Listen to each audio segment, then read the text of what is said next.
Kepala Otorita Ibu Kota Nusantara Bambang Susantono mengundurkan diri dari jabatan 2 bulan jelang rencana Jokowi menggelar upacara peringatan HUT RI ke-79 di IKN. Bukan hanya Bambang, Wakil Kepala Otorita IKN Doni Raju juga mengundurkan diri bersamaan dengan Kepala OIKN tersebut. Lantas apa yang menjadi alasan mundurnya Bambang Susantono dan apakah ada unsur politis di balik ini semua? Dan sore ini kami akan membahasnya bersama pengamat kebijakan publik Universitas Trisakti, Trubus Rahadiansyah. Halo, selamat sore Pak Trubus. Apa kabar Pak Trubus? Ya, ya, selamat sore Mas Iqbal. Sehat selalu. Sehat selalu. Baik, Ya, Pak Trubus.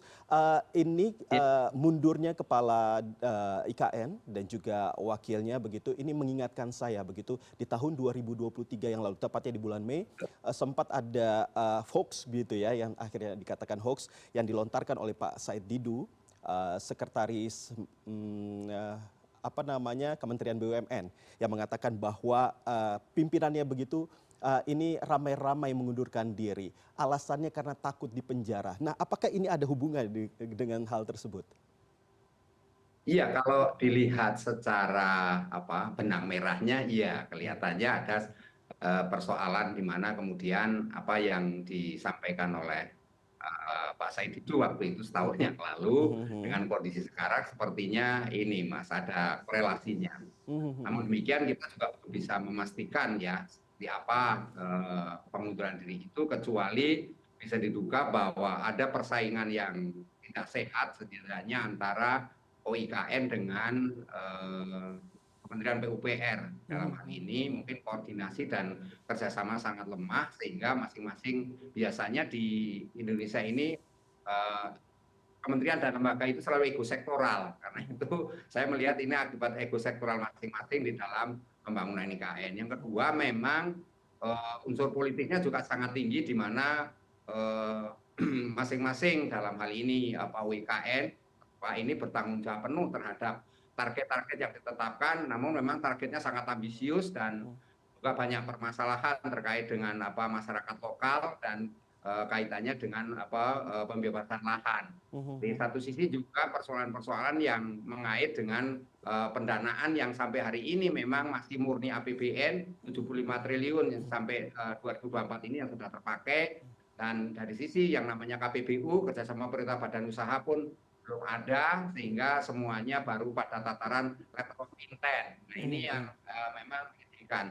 Meskipun PP nomor 12 tentang kemudahan berizin IKN sudah ditetapkan oleh pemerintah, tapi sampai hari ini belum masih minim sekali ya investor-investor yang mau istilahnya menanamkan modalnya di wilayah IKN.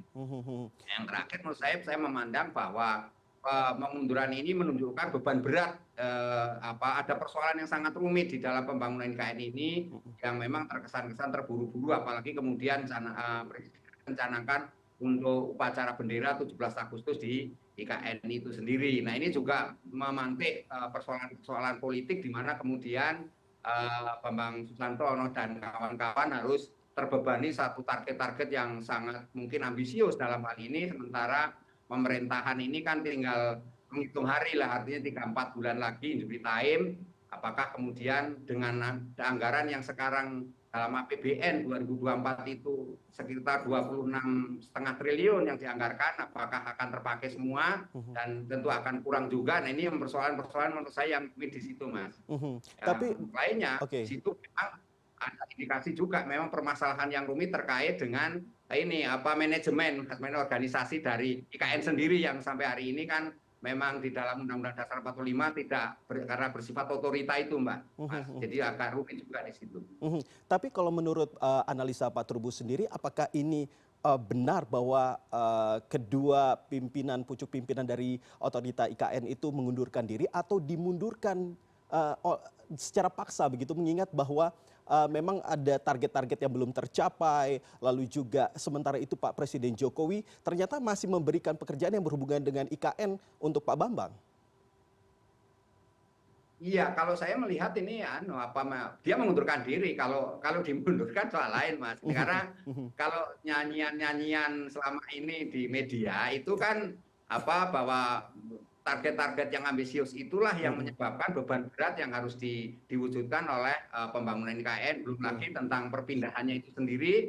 Sementara kan selama ini secara politik pemerintah sudah istilahnya mengambil kebijakan yang sangat tegas bahwa ibu kota harus berpindah. Artinya DKI Jakarta bukan lagi DKI tapi menjadi DKJ sesuai dengan undang-undang yang sudah ditetapkan itu. Artinya kondisi ini memungkinkan segera terlaksananya pembangunan IKN dipercepat, kan itu artinya terwujud di mana kemudian segala aktivitas ibu kota ada di IKN. Itu menurut saya ini lebih kepada ini mengundurkan diri karena beban, tetapi kalau kemudian ada asumsi dimundurkan ya jadinya persoalannya kemudian ada ketidakmampuan, kan berarti Bambang Susantono dan kawan-kawan dalam mencapai target itu misalnya. Tapi kalau ini yang jadi saya rasa dengan kapasitas sama ini yang sudah dilaksanakan ya dan Presiden juga banyak sekali groundbreaking yang sudah ditempatkan di situ menunjukkan sebenarnya Bambang Susantono dan kawan-kawan mampu bekerja secara baik Mas gitu dengan kondisi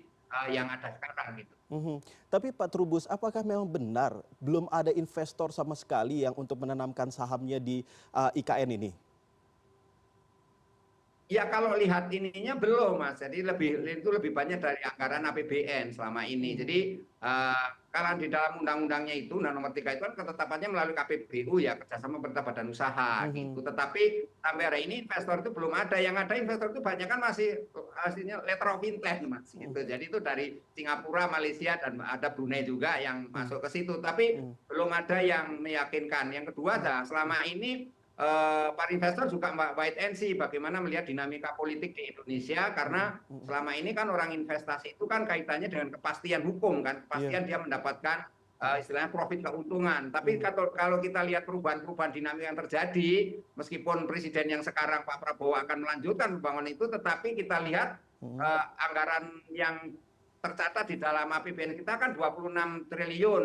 Tetapi Pak Prabowo dalam target-targetnya kita lihat sepertinya hanya mencapai 16 triliun karena diasumsikan bahwa IKN sudah terlaksana pembangunannya atau mungkin pembangunnya agak dikendalikan, artinya dikurangi gitu loh Mas. Ini kan juga hal-hal yang perlu kita lihat di mana kemudian semuanya masih bergantung kepada APBN masa pembangunan. Jadi belum ada investor yang ada di sana Mas. Padahal selama ini Pak Jokowi biasanya suka mengatakan bahwa investor cukup banyak yang datang ke IKN untuk melihat bagaimana perkembangan dari pembangunan IKN ini sendiri. Ternyata itu hanya melihat dulu ya Pak ya, belum secara pasti untuk menanamkan modalnya di situ.